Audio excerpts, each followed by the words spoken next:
700 से अधिक किसानों को आत्महत्या के लिए मजबूर किया गया और लखीमपुर खीरी में तो देश के गृह राज्य मंत्री के बेटे और उनके सहयोगियों ने किसानों को अपनी जीपों के टायरों के नीचे रौंद दिया। पर मोदी सरकार ने आज अपना अपराध स्वीकार किया है। अब बारी है किसानों के साथ, मजदूरों के साथ, मेहनत कशों के साथ, इस देश का पेट पालने वाले लोगों के साथ मिलकर अपराध की सजा तय करने की, जो देश की जनता हर हाल में तय करेगी। जनता को अब एक अचूक अस्त्र मिल गया है सरकार को परास्त करने का। जितना श्रेय हमारे किसानों के आंदोलन को जाता है, हमारे किसान भाइयों को जाता है, वहां मोदी सरकार का 5 राज्यों में पंजाब से उत्तर प्रदेश तक हारने के डर को भी जाता है। अब जनता समझ गई है, इसीलिए मैंने कहा कि भाजपा की हार के आगे ही देश की जीत है। पिछले 7 सालों से लगातार मोदी जी और उनके मित्रों ने किसानों का दमन किया। सरकार में आते ही प्रधानमंत्री मोदी जी ने किसान को दिए जाने वाला बोनस बंद कर दिया। प्रांतों को कहा, अगर बोनस दोगे तो न्यूनतम समर्थन मूल्य पर खरीद नहीं होगी। मैं फिर याद कराऊं, पिछले 7 सालों में किसानों के जो उचित मुआवजा अधिकार कानून जो कांग्रेस लाई थी, उसे खत्म करने का षड्यंत्र किया गया। जब उन अध्यादेशों के खिलाफ समूचे विपक्ष राहुल गांधी जी के नेतृत्व में रामलीला ग्राउंड से खेत खलिहान तक लड़ा, तो वो अध्यादेश वापस लेना पड़ा। सुप्रीम कोर्ट में शपथ पत्र दिया कि लागत पर 50% मुनाफा देने का वादा करके सत्ता में आए मोदी जी ने कहा कि लागत पर 50% मुनाफा कभी दिया नहीं जा सकता।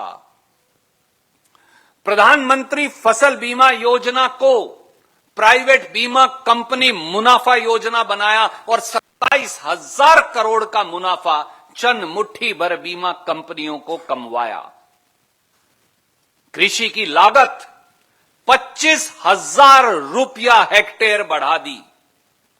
खेती पर टैक्स लगाकर, खाद पर टैक्स लगाकर, कीटनाशक दवाई पर टैक्स लगाकर, ट्रैक्टर पर टैक्स लगाकर, खेती के उपकरणों पर टैक्स लगाकर और डीजल पर 3 रुपया 56 पैसे से टैक्स 28 रुपया प्रति लीटर बढ़ाकर,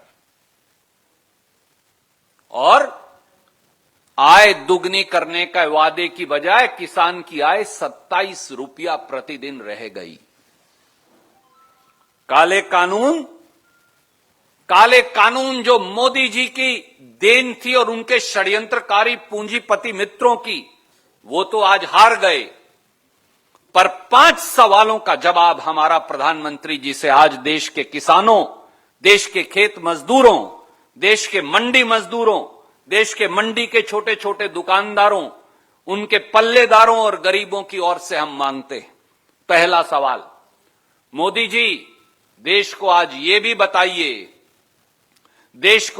भी बताइए कि न्यूनतम समर्थन मूल्य किसान को मिले, इसका रोड मैप और रास्ता क्या है। दूसरा सवाल, किसान की आय फरवरी 2022 तक दुगनी करने का वादा किया था, पर एनएसओ भारत सरकार के मुताबिक इन सारे 5 और 6 किसान विरोधी निर्णयों के बाद किसान की औसत आय 27 रुपया प्रतिदिन और किसान के औसत कर्ज 74,000 रुपया हो गया है। तो किसान की आय दुगनी करने का रास्ता क्या है और वो कब तक होगी। तीसरा सवाल, किसान के ईंधन डीजल पर 3 रुपया 56 पैसे प्रति लीटर से 28 रुपया प्रति लीटर एक्साइज ड्यूटी बढ़ाकर किसान की कमर तोड़ने का जो काम किया है, उसे वापस करने का इरादा क्या है।